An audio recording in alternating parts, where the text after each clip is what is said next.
Halo guys, kembali lagi di teknoreview.net.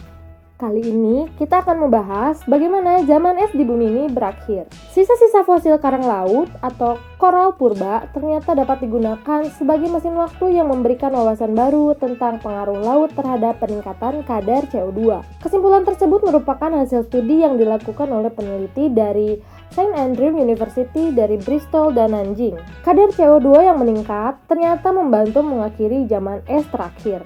Akan tetapi, penyebab kenaikan CO2 di bumi masih menjadi misteri dan membingungkan para ilmuwan selama beberapa dekade terakhir.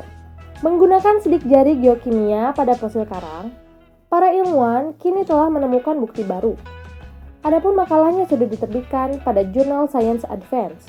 Dalam studinya, para peneliti menemukan bahwa adanya kenaikan tingkat CO2 yang terkait dengan perubahan yang sangat cepat dalam sirkulasi laut di sekitar Antartika. Tim mengumpulkan sisa-sisa fosil karang yang hidup ribuan meter di bawah permukaan laut dengan mempelajari peluruhan radioaktif dari sejumlah kecil uranium yang ditemukan di kerangka ini. Mereka mengidentifikasi karang yang tumbuh di akhir zaman es sekitar 15.000 tahun yang lalu. Sidik jari geokimia dari spesimen ini termasuk salah satu adalah pengukuran radiokarbon. Ini memungkinkan tim merekonstruksi perubahan sirkulasi laut dan membandingkannya dengan perubahan iklim global pada resolusi waktu yang belum pernah terjadi sebelumnya. Profesor Laura Robinson dari Universitas Bristol yang memimpin tim penelitian mengatakan, data menunjukkan bahwa sirkulasi laut dalam dapat berubah dengan sangat cepat.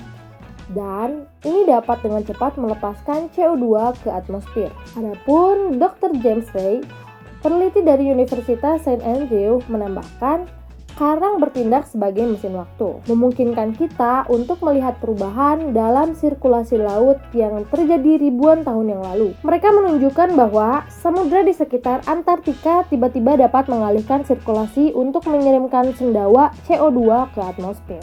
Para ilmuwan telah menduga bahwa samudra selatan bumi memainkan peran penting dalam mengakhiri zaman es.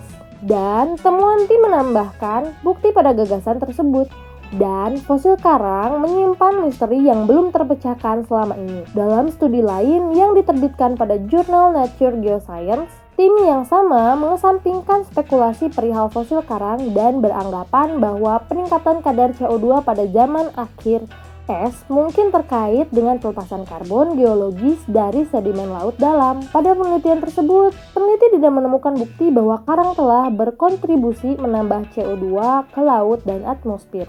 Rekonstruksi radiokarbon pada kedalaman menengah menghasilkan kendala yang kuat pada pencampuran antara laut dalam dan dangkal, ungkap Dr. Tianyu Chen dari Universitas Nanjing yang juga seorang penulis studi ini. Hasilnya cocok untuk pemodelan perubahan sirkulasi karbon selama penghentian zaman es terakhir. Meskipun kenaikan CO2 pada zaman es sangat dramatis, kenaikan CO2 yang terjadi baru-baru ini karena aktivitas manusia jauh lebih besar dan lebih cepat. Semua disebabkan oleh tingkat polusi yang tinggi. Para peneliti melihat hal ini sebagai sebuah potensi yang sangat berbahaya.